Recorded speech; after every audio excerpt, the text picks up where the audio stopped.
Evan, this isn't just a slap on the wrist either. Tell us about the impact here.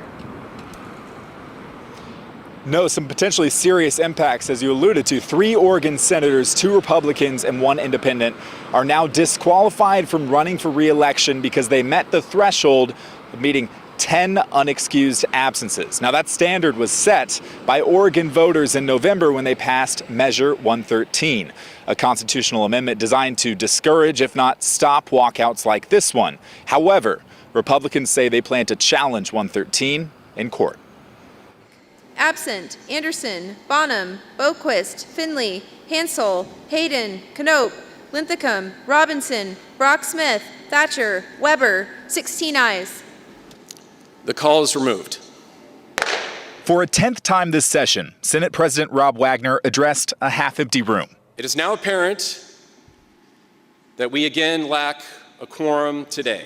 Except this time, Republican state senators who have walked out in protest are starting to face consequences for their actions. And it is a clear directive from Oregonians to their elected representatives to show up to work and do their constitutional duty.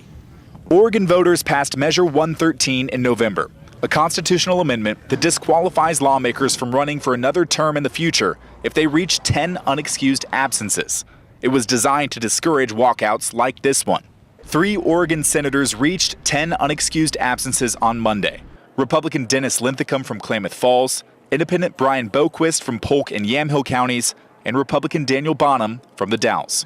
If they tell me that I can't, I'd love to see what a court says about that. Bonham says he's willing to risk his future in the Senate to make a stand against House Bill 2002, a bill on reproductive health care and gender-affirming care.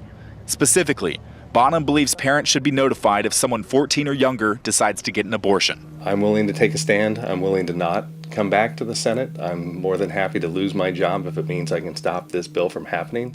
And he believes Republicans will continue their walkouts and test Measure 113 in court. My expectation is at least 11 of us will hit 10 days. Yeah, there may be 2 that we continue to have come to the floor to be a mouthpiece for the group. Wagner said lawmaker walkouts can't be accepted. There is still time for senators to come back and do their job. 41 days before the end of the 2023 legislative session. The work continues. Committees meet. Budgets are being discussed. While some Republicans have said the walkouts are tied to an Oregon law focused on the readability of bills, Democrats have echoed Bonham, saying that the walkouts have been planned to stop the passage of new laws on abortion, gender-affirming care, and gun safety. Republicans don't have the numbers to vote these bills down. Meanwhile, the work is mounting. And we have a stack of bipartisan bills lined up for second readings and third readings for votes on this floor. If the walkouts continue this week, 7 other Republican senators could be in danger of meeting that 10 unauthorized absences threshold. And if Bonham, what he said, comes true and up to 11 reach that mark, well, that could set up a big test for Measure 113 to see if in practice, in actuality, the first enforcement of this, if it would really disqualify that many current lawmakers from running again for office. David?